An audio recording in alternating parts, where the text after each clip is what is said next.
vamos a poner el tema sobre la mesa. Mientras las autoridades continúan con la opacidad de información de las causas y las consecuencias de esta quema de negocios y vehículos en Guanajuato y Jalisco entre la noche del martes y la madrugada de ayer, en donde se rumora que hasta hubo personas fallecidas, la pregunta aquí es si realmente la situación fue más grave de lo que las autoridades informaron. Saludo con gusto a nuestro director editorial Raúl Frías Lucio y al analista de Meganoticias Víctor Hugo Hernández. El tema está sobre la mesa, los saludo con gusto, excelente tarde. Hola Lidia, ¿cómo estás? Qué gusto saludarte, gracias por dar paso al tema sobre la mesa. Víctor, qué gusto saludarte. Raúl. A ver, parece que a veces hay tendencia de minimizar las cosas y eso no es bueno para la salud, desde luego, de las instituciones, para la salud de la sociedad. Sí, lo que ha venido pasando con esta parte de estos hechos de violencia, hay quien los califica de actos terroristas, pero yo lo dejaría en actos de violencia desatada, por cosas que no sabemos todavía y simplemente de acuerdo al presidente López Obrador se debió a estas protestas, a las protestas de los criminales, sí que pues aparentemente de acuerdo a lo dicho por el presidente en la mañanera, sí se llevó a cabo una reunión entre capos en la zona de Iztlahuacán, es entre Cuquío y precisamente Iztlahuacán del Río, exactamente, esto es en la parte norte de Zapopan. Y bueno, Víctor, aquí lo importante es que han venido saliendo información, ya sabes, a cuentagotas. Resulta ahora que hay una persona, un trabajador, que en ese mismo momento en que fueron los bloqueos, los narcobloqueos, él circulaba en su carro de Cuquío a Guadalajara. Esa persona fue reportada como desaparecida por sus familiares y lamentablemente se da a conocer que fue encontrado su cadáver. Vale la pena señalar que en el caso de esta persona de 41 años de edad, sí, el vehículo que fue en el que él circulaba es de los vehículos, de los 13 vehículos que resultaron quemados desde Cuquío hasta Zapopan. Sí, o sea, su vehículo fue quemado y él estaba desaparecido. Bueno, hoy aparece lamentablemente fallecido. Pero no solamente es este caso, Víctor. También está el caso de Guanajuato, de Juan Carlos Orozco. También un trabajador de una empresa que se llama Transportes Azteca, que también se está informando por parte de la empresa que su compañero Juan Carlos Orozco Vera perdió la vida. A ver, ¿de qué estamos hablando, Víctor?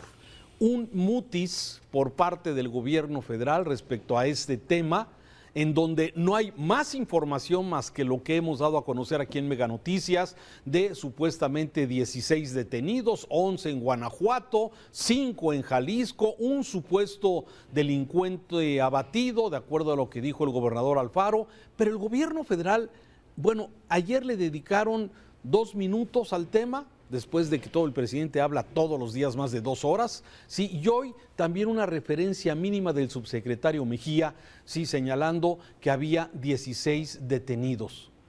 ¿Y los muertos? ¿Y los detenidos? ¿Dónde están? ¿El arsenal? ¿El abatido?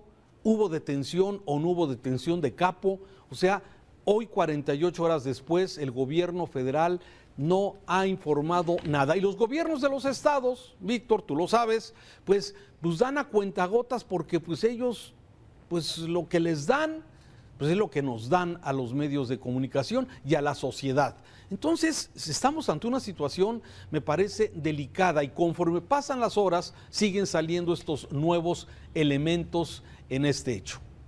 Lamentable, ¿no? Tanto el caso de Sergio Herrera como de Juan Carlos Orozco pasarán a ser de los llamados víctimas colaterales, de esas que figuran en una estadística, en un reporte, pero que pues de ahí para real y para su familia a nadie le importará. ¿Por qué? Porque finalmente eso es lo que ocurre. Lejos estamos de entender el drama que esto conlleva, ¿no? Porque seguramente estamos hablando de un padre de familia, de un hijo, y en este momento hay 2 familias más en luto que están lamentando y preguntándose por qué si tanto Sergio como Juan Carlos simplemente habían salido a trabajar, a hacer su chamba del día. ¿Por qué nos lo entregan muertos? Y no solo nos lo entregan muertos, sino también son incapaces de darnos una explicación a cabalidad. Así es. Desafortunados los tiempos que estamos viviendo, pero son solo 2 ejemplos de ese drama que se vive todos los días, Raúl, en el que en promedio, ya lo sabemos, hay entre 90 y 110 personas que pierden la vida por hechos violentos en este país. Más grave aún de lo que pudiera ser una guerra civil abierta. Ahora, otro doble problema que tiene que ver con lo que platicábamos ayer, el tema de la comunicación. Y aquí te das cuenta otra vez, la ineptitud, la ineficiencia y aparte también, pues en cierto modo, estados que se someten a la federación, que no abren la boca porque no quieren enmendarle la plana a la federación que trata de ajustar la información a su modo, porque hasta el momento se hablaba de capos importantes y no se ha dado un solo nombre. Se hablaba de un operativo exitoso en cierto sentido, pero no hay ningún elemento para considerarlo así. Y otro elemento más, Raúl, y bueno, esto te concierne mucho a donde tú estás. ¿Por qué siendo Jalisco y Guadalajara concretamente un estado tan comunicado, tan con cámaras, porque siempre se ha dicho que Jalisco es particularmente bien, tiene buena infraestructura en materia de seguridad? ¿Por qué no se vieron los resultados? A ver, haces preguntas que nos hemos venido haciendo.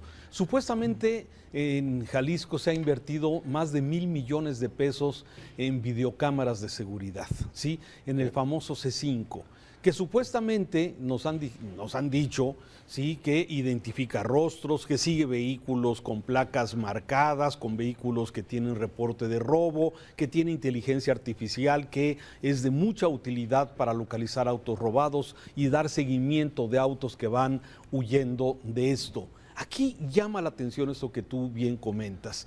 Ha sido una inversión importante y muchas veces en los eventos importantes de la ciudad, sí, cuando se solicita el tema de los videos o qué registraron las cámaras, siempre resulta que había un árbol, que ese día la cámara no funcionó, que ese día la cámara estaba volteada para el otro lado, en fin, ¿sí? Y esto de alguna forma han sido siempre parches y se le vuelven a poner nuevo programa, nuevo software y vuelven haciendo una serie de gastos en este sentido.